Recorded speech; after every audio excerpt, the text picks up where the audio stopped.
Quelle stratégie de gestion de son patrimoine à mi-2025 ? Voilà le sujet qui va nous animer à présent dans Enjeu Patrimoine. Et pour en parler, nous avons le plaisir d'avoir deux experts en matière de placement ou d'investissement sur le plateau de Smart Patrimoine.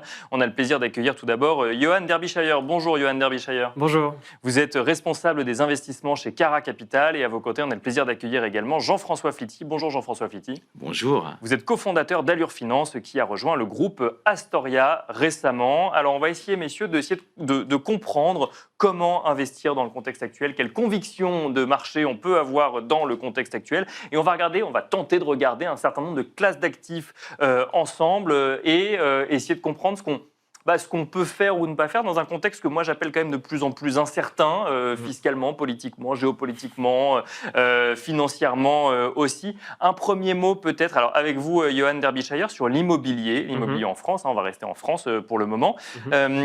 Quelle appréciation on a du marché immobilier à mi-2025 ? On a eu des sujets sur les SCPI, on a eu des sujets sur les taux, on a maintenant un certain nombre de gens qui nous disent qu'il y a une reprise, que c'est les soldes, qu'il faut effectivement aller sur le marché de l'immobilier, d'autres qui nous disent attention, ne refaisons pas les mêmes erreurs du passé. Quelle est votre conviction, vous, Johan Derbyshire, sur le sujet ? C'est une conviction de reprise, c'est-à-dire que c'est vrai qu'on arrive à un moment où les marchés immobiliers ont baissé, on a un niveau de volume de transactions qui reste faible, mais qui est quand même en reprise, et on a de l'autre côté quand même du spectre des taux qui ont beaucoup baissé, ils ont été divisés environ par 2, et ça c'est quand même un moteur clé du marché immobilier. Et on a un deuxième effet qui est la demande locative, qui est à son paroxysme, on a vraiment un écart qui est très fort. Donc globalement, on a quand même des points un peu négatifs sur la fiscalité, parce que c'est un peu durci. Bien sûr. Mais globalement, le marché immobilier est assez porteur et les taux de crédit baissent. Aujourd'hui, on est à peu près à 3%. On revient quand même de loin. Et donc là, on va revenir sûrement sur un marché qui va être plus porteur. Et donc, on peut le jouer via différents produits. Alors moi, je mettrais quand même 3 tempéraments à cela. Pas si porteur que ça, le marché immobilier ? Non, pas si porteur. Effectivement, le volume des transactions s'est effondré, moins 30% en quelques années. Les prix ont baissé en moyenne entre 5 et 10%. Alors c'est vrai que c'est qu'une petite baisse, mais c'est une baisse beaucoup plus importante qu'on imagine, car si on l'actualise du taux de l'inflation depuis 2018, il faut retirer une vingtaine de pourcents. Donc en fait, un investisseur immobilier a perdu non seulement la baisse du prix, mais également l'inflation. Alors pourquoi sur la reprise du marché ? En fait, pour aller sur de l'immobilier, soit il faut avoir confiance dans l'avenir, soit il faut avoir des facteurs fiscaux stables, des facteurs politiques et fiscaux stables. Or actuellement, malheureusement, ni les facteurs politiques, ni les facteurs fiscaux ne sont là. Et puis pour terminer, il faut savoir également que les taux aujourd'hui, même si effectivement ils sont à la baisse, on n'est pas complètement certain que dans les mois et années qui viennent, on n'ait pas une remontée des taux. Rien n'est certain, même si les banques centrales, effectivement, vont tenter de peser pour les maîtriser. D'autres facteurs exogènes internationaux risquent ou peuvent, entre guillemets, avoir une influence. Donc on n'est pas dans un bon moment, parce qu'on entend quand même un certain nombre de gens nous dire, effectivement, les taux ont baissé, donc on achète un peu moins cher, et puis ça a corrigé les prix, donc il y a peut-être un moment, une fenêtre à l'heure actuelle. C'est pas votre conviction ? Si, il peut y avoir une fenêtre, c'est une question d'opportunité. C'est-à-dire que, comme toujours dans un marché, surtout dans un marché où les volumes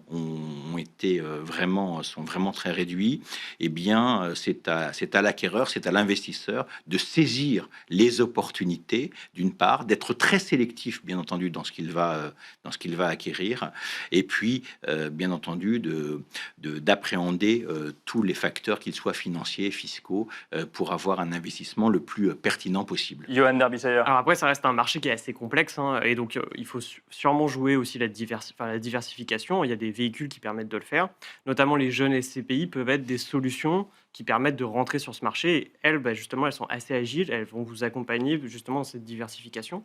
Et après, au niveau des taux, alors on parle de 3% actuellement, mais en fait, quand on regarde sur du long terme, on a été habitué. On a un peu des biais, les investisseurs ont un peu des biais, mais si on reprend une vue plus large, 3%, c'est pas tant que ça non plus. Donc, par rapport à ce qu'on a connu avant, effectivement, on a l'impression que ça a augmenté, mais ça reste pas énorme aujourd'hui d'emprunter à 3%. Exactement. Alors, il faut mettre un second correctif, c'est qu'en termes immobiliers, il y a plusieurs marchés. Selon que l'on que l'on parle d'entrepôt-logistique, de bureaux, de résidentiels ou d'immeubles de santé, effectivement, chaque marché est différent. Et effectivement, il faut analyser marché par marché son potentiel par rapport à une réalité économique. Si on parle du bureau, par exemple, aujourd'hui, c'est plutôt sinistré. La question, c'est qu'il y a des volumes de bureaux en termes de construction et puis de bureaux vides qui sont tellement importants en région parisienne et en France tout entière qu'on peut quand même s'interroger sur la reprise du bureau à court terme. Voilà. Alors, messieurs, j'aimerais passer à un autre sujet. Alors, effectivement, on fait un peu un état des lieux, donc on va très vite sur les sujets. Si je comprends bien, opportunité mais prudence, ou prudence mais opportunité plutôt. Je pense que c'est une belle manière de le résumer, oui. Tout à fait. Deuxième sujet, le dollar. Alors là, c'est un sujet sur lequel on va essayer de passer un petit peu de temps, même si on a... on essaiera de traiter tous les sujets, mais on va essayer quand même de passer un petit peu de temps sur le dollar. On assiste depuis le début de l'année à une baisse du dollar assez conséquente. Tous les analystes laissent entendre que ça pourrait continuer d'ici la fin de l'année. Et ça peut avoir une incidence directe ou indirecte sur ces placements financiers. On a commencé avec Johan Derbyshire tout à l'heure, donc on va commencer avec vous, Jean-François Flity. Comment aborder, quand on est un investisseur français ou quand on accompagne des investisseurs français, le sujet de la baisse du dollar à mi-2025 ? Alors déjà, je pense qu'il faut revenir sur un fait, c'est que le dollar est à son plus bas niveau depuis plus de 3 ans, avec une baisse de plus de 14% depuis le début de l'année, qu'il a effectivement une influence importante sur tous les actifs qui sont libellés en dollars. Si on parle par exemple des investissements en actions américaines, d'une part, si on parle des investissements en or, si on parle des investissements en pétrole, donc beaucoup d'allocations, beaucoup de ces classes d'actifs sont libellées en dollars. Donc même si nous, Français ou nous, Européens, nous achetons ces classes d'actifs et que la classe d'actifs monte, ce qui est le cas depuis le début de l'année des actions américaines, ce qui est le cas également de l'or. On a des croissances d'environ entre 5 et 10% sur les actifs actions américains. On a des croissances de plus de 25% sur l'or. Mais une fois qu'on relativise de la baisse du dollar, et bien finalement, les baisses sont beaucoup plus relatives. Et donc là, la question qu'il faut se poser... Les hausses sont beaucoup plus relatives. Les hausses sont beaucoup plus relatives, pardon. D'accord. Oui. Et donc, on peut avoir l'impression virtuellement de voir des graphiques monter et derrière, en fait, quand on relativise par rapport au d'avoir pas gagné grand-chose. D'accord. Et d'avoir pas gagné. Et c'est là la deuxième question qu'il faut se poser, c'est est-ce qu'on couvre, est-ce qu'on achète des actifs couverts, est-ce qu'on couvre justement contre cette baisse du dollar? Quelles sont les anticipations du dollar à court et moyen terme? Car le président Trump a souhaité de manière très agressive faire baisser le dollar pour favoriser les exportations. D'autre part, sa nouvelle loi qui a été votée au Congrès va justement dans ce sens, puisqu'il y a plus de 3400 milliards de budget qui vont creuser le déficit budgétaire. De dépenses qui vont creuser le déficit budgétaire. Et donc encore des baisses sur le dollar à venir probablement. Johan Derbyshire, même question, aborder le dollar aujourd'hui, c'est quoi? C'est le premier indicateur à regarder quand on veut faire des investissements, notamment sur les marchés actions américains qu'on a essentiellement regardé quand même ces 3 dernières années. Bien sûr, alors il y a eu des flux qui ont été massifs, peut-être un peu trop. On a vu un rebasculement des flux vers l'Europe, ce qui est quand même plutôt positif pour notre économie et pour le futur. Mais la devise reste un élément clé, mais ce n'est pas l'élément central. Parce que là, aujourd'hui, on en parle beaucoup et généralement, on n'en parle pas parce que en fait, ça fait partie des marchés. L'année dernière, ça nous a porté. Cette année, ça nous coûte beaucoup. Mais généralement aussi, quand on parle de couvrir le risque de change, ça coûte aussi de l'argent de couvrir ce risque. C'est environ l'écart entre le taux américain et le taux européen. Aujourd'hui, c'est 2,5. Donc 2,5 par an. Alors aujourd'hui, c'est sûr qu'un investisseur qui aurait couvert son risque, il aurait été très content aujourd'hui. Bien sûr, oui. Parce que faut-il l'anticiper. C'est un écart d'environ 10%, si alors 14 moins 2,5, à peu près. Mais aujourd'hui, on revient sur des niveaux d'euro-dollar qui sont quand même à 1,17. Voilà, donc on a une pression baissière qui va venir sur le dollar. C'est ce que tout le monde imagine. Après, si vous reprenez historiquement les prévisions des analystes sur les devises et ce qui se passe réellement, c'est la classe d'actifs la plus complexe à analyser parce qu'il y a énormément d'éléments qui font les flux, les taux, la macroéconomie. Donc c'est un élément difficile. Le dollar reste doit avoir une place quand même dans un portefeuille équilibré d'un investisseur en euros. Pourquoi? Parce que c'est une devise de référence. Si vous prenez les actions mondiales, le MSCI World, l'indice, donc le CAC 40, mais version monde, bien sûr, c'est 65% de dollars. Donc on ne peut pas ne pas avoir de dollars. Alors ça nous a coûté cette année, mais pour un investisseur par exemple qui déploieraient de l'argent aujourd'hui, c'est intéressant de revenir progressivement sur le dollar. Rapidement, puisqu'il nous reste 2 minutes, est-ce que ça remet en cause des stratégies d'investissement en actions américaines en 2025, Johan Derbyshire? Je pense qu'il faut toujours prendre de la hauteur. Quel est le niveau de risque qu'on veut prendre, actions, obligations, etc. Et puis, si on veut prendre des actions, il faut avoir des actions américaines parce que voilà, il y a des méga tendances qui sont beaucoup plus fortes aux États-Unis qu'en Europe. Il y a de l'innovation qui est beaucoup plus forte. Après, c'est vrai que la place de l'Europe, surtout dans un contexte plus large où il y a quand même un momentum sur l'Europe qui est assez fort avec le plan Draghi, etc., etc., la baisse des taux en Europe qui est quand même plus forte.